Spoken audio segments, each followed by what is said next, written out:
Me llamaron loca por proteger lo único que me dejó mi padre, pero no se esperaban esto. Parte 1.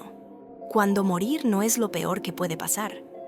No sé si alguna vez han sentido cómo se les rompe el mundo, pero sigue girando igual. Yo lo sentí el día que murió mi papá.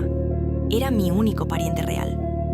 De esos que te quieren sin condiciones, que te entienden con solo una mirada.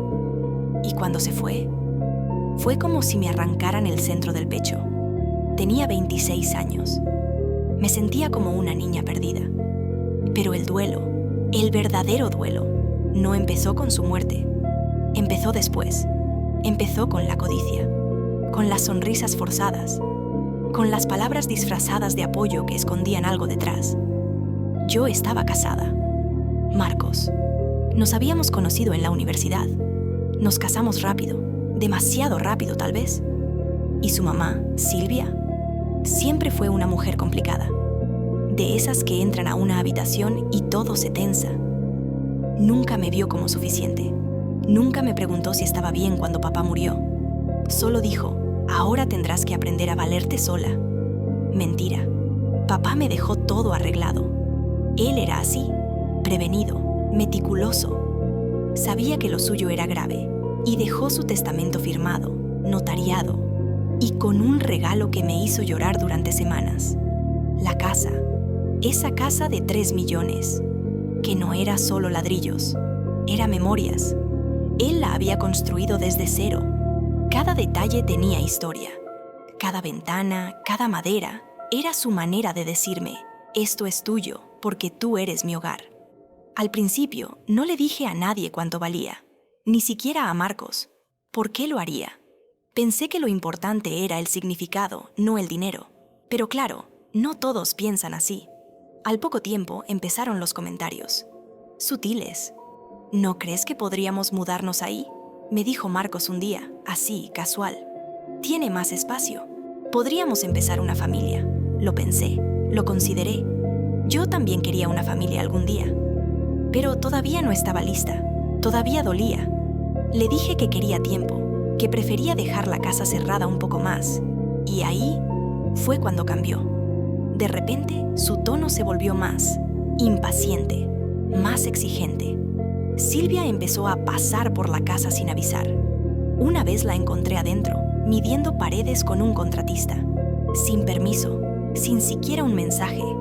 Le dije, ¿qué estás haciendo? Y me respondió como si nada. Esta casa es ideal para mi hijo. Él se merece esto. Es lo mínimo que puedes hacer por tu esposo. Sentí cómo me hervía la sangre. Lo mínimo, como si fuera una deuda. Pero aún así, callé. Me tragué las palabras. Me convencí de que era estrés, que estaban confundidos, que no entendían el valor emocional que tenía para mí. Y entonces pasó lo que realmente me abrió los ojos. Una noche llegué a casa temprano. No sabían que estaba ahí. Los escuché hablar. En el comedor. Silvia y Marcos. Ella no necesita esa casa. Tú tienes que ponerla a tu nombre. Dile que es lo mejor para los dos. Si no, se va a perder ese patrimonio. Y él respondió, con una frialdad que nunca le había visto. Ya lo tengo pensado. Voy a hacerle creer que es lo que papá hubiera querido. Está emocionalmente débil. No será difícil. No sé cómo describir lo que sentí. Como si me hubieran arrojado hielo en las venas. Como si el amor que yo creía tener fuera solo un espejo. Y alguien lo rompiera frente a mí. Me fui esa noche. Me quedé en un hotel. Lloré hasta quedarme dormida. Pero cuando desperté, ya no era la misma. Y ellos todavía no sabían que papá también les tenía una sorpresa. Una muy grande. Pero esa es otra parte de la historia. Parte 2. La casa tenía un secreto que no era para ellos. Después de esa noche en el hotel, algo dentro de mí se quebró. Pero también algo despertó. No era solo tristeza, era claridad. Fría, dura y necesaria. Yo había pasado demasiado tiempo tratando de encajar, tratando de merecer el amor de una familia que nunca fue realmente mía. Pero ahora veía todo con otros ojos. Yo no era la débil. Yo había sido leal. Ellos solo vieron oportunidad. Marcos intentó llamarme al día siguiente. Silvia también. No respondí. No podía. Necesitaba pensar, sola. Me sentía traicionada en un nivel tan íntimo que ni siquiera sabía por dónde empezar a procesarlo. Pero lo único que sabía con certeza era que no podía permitir que se salieran con la suya. Fui a casa de mi papá. Abrí las persianas. Respiré el olor a madera vieja. Me senté en el sillón donde él solía leer. Y recordé algo. Una frase que él siempre decía cuando hablábamos de herencias, dinero, decisiones difíciles. La verdadera prueba de carácter no es cuando tienes poco, es cuando heredas demasiado. Y entonces entendí. Mi papá sabía que podía morir sin ver quién realmente era quién. Por eso había dejado algo más, algo que nadie sabía. Fui al despacho. Abrí el segundo cajón.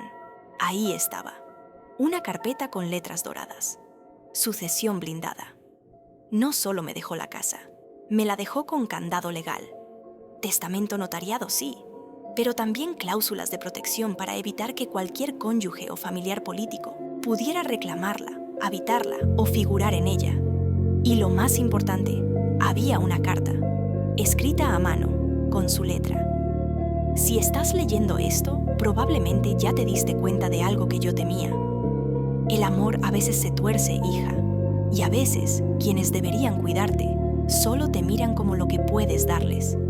Esta casa es tuya, solo tuya. Y si algún día sientes que están intentando arrebatarte tu paz, recuerda que puedes cerrar las puertas. Lloré, con rabia, con gratitud, con el alma abierta. Esa carta me devolvió las fuerzas y me dio una idea. Volví a casa de Marcos 2 días después. Fingí que todo estaba bien. Lo escuché. Lo dejé hablar de reconciliación, de haber pasado por mucho, de necesitar estabilidad. Me hablaba como si nada, como si no me hubiera planeado manipular. Silvia llegó poco después. Me abrazó falsamente y me dijo sin rodeos: hablé con un abogado. Creo que deberíamos adelantar el traspaso de la casa a nombre de los dos. Así evitas impuestos innecesarios. Tu padre no querría que el Estado se quedara con nada. Ahí fue cuando supe que no tenían límites. Pero en lugar de discutir, sonreí. Les dije que tenía algo que contarles, que había pensado en todo, que tenía una sorpresa. Silvia casi se desmaya de la emoción. ¿Una sorpresa? Sí, le dije. Vamos a hacer un almuerzo familiar el domingo, en la casa, en la que era de mi papá. No dije más. No tenía que hacerlo. Los ojos de ambos brillaron con una codicia que ya no me dolía, solo me confirmaba lo que eran. Pasé los siguientes días planeando todo. El catering, la decoración. Llamé a mi tía, a 2 primos, gente que sí había amado a mi papá. Quería que fueran testigos de todo. Ese domingo, el clima estaba perfecto, pero el aire estaba cargado. Sabía que iba a ser el día en que por fin iba a cerrar un ciclo. Y no estaba nerviosa, estaba lista. Y cuando vi a Silvia entrar con su vestido caro, mirando cada rincón como si ya fuera suyo, supe que era el momento. Marcos no se quedó atrás. Empezó a saludar como si fuera el anfitrión. «Bienvenidos a nuestro nuevo hogar», dijo sonriendo. Yo solo lo miré. Me temblaban un poco las manos, pero el alma, firme. Esperé a que todos se sentaran. Levanté mi copa y les dije: «Gracias por venir. Hoy no solo es un almuerzo. Hoy les quiero contar la verdad. La historia completa de esta casa, de mi papá y de por qué este será el último día que muchos de ustedes pisen este lugar». Y ahí, los rostros cambiaron. Y lo que siguió, no se lo esperaban. Pero eso es para la última parte. Parte 3. La casa no era para ellos, era mi libertad. Silencio. Fue como si el aire se volviera denso, espeso, lleno de electricidad contenida. Todos me miraban. Marcos frunció el ceño, confundido. Silvia ladeó la cabeza, como si no entendiera. Pero yo sí. Yo entendía todo. Cada grieta, cada gesto, cada palabra no dicha que nos había traído hasta ese punto. Respiré hondo. Sentí el corazón en la garganta, pero no me detuve. Mi papá me dejó esta casa. No solo me la dejó, me la blindó. legalmente. No hay cláusula, herencia, matrimonio o apellido que pueda tocarla. Y durante meses, yo dudé de mí, dudé de mi valor, dudé de lo que veía. Pensé que estaba exagerando, que ustedes solo estaban confundidos. Pero no era confusión, era codicia. Silvia se levantó de golpe. ¿Qué estás diciendo? Estoy diciendo, continué sin mirarla, que escuché todo, su plan, su desprecio. Tu voz diciéndole a tu hijo que me manipulara, que me hiciera creer que era lo mejor para los dos. Me giré hacia Marcos. ¿Y tú? ¿Qué fue lo que dijiste? Está emocionalmente débil, no será difícil. ¿Eso soy para ti? ¿Una debilidad a explotar? Marcos abrió la boca, pero no le di tiempo. Hoy invité a todos porque quiero cerrar un capítulo. Esta casa no será suya. No vivirán aquí. No pondrán un solo pie más después de hoy. Porque esta casa no es un premio. Es mi refugio. Es mi historia. Y ninguno de ustedes cabe en ella. Silvia me gritó. Esto es una locura. Tú estás loca. Te estás destruyendo a ti misma. La miré sin bajar la voz. Tal vez sí. Tal vez me destruí un poco para poder reconstruirme. Pero prefiero ser la loca que puso límites, que la cobarde que se dejó quitar lo último que amaba.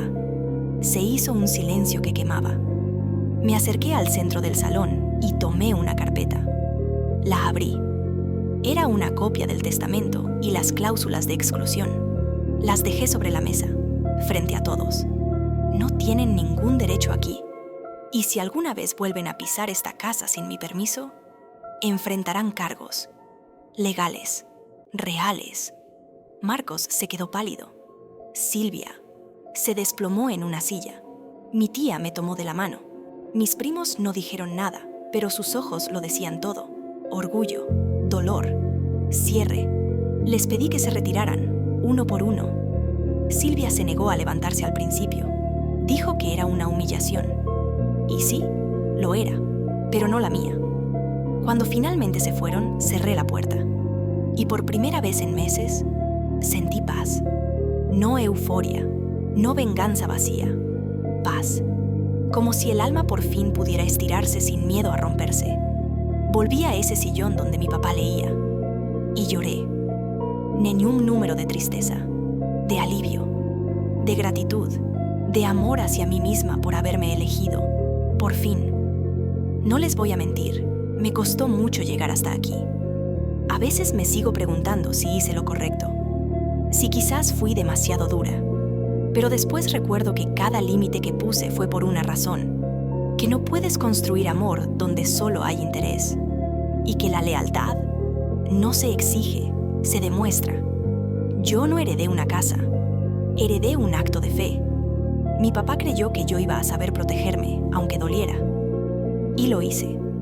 Si has llegado hasta aquí, gracias por escuchar mi historia. Sé que no soy la única que ha pasado por algo así.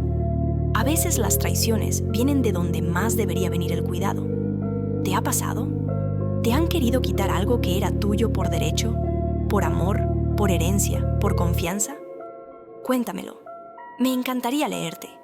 Porque contar estas cosas también es una forma de sanar.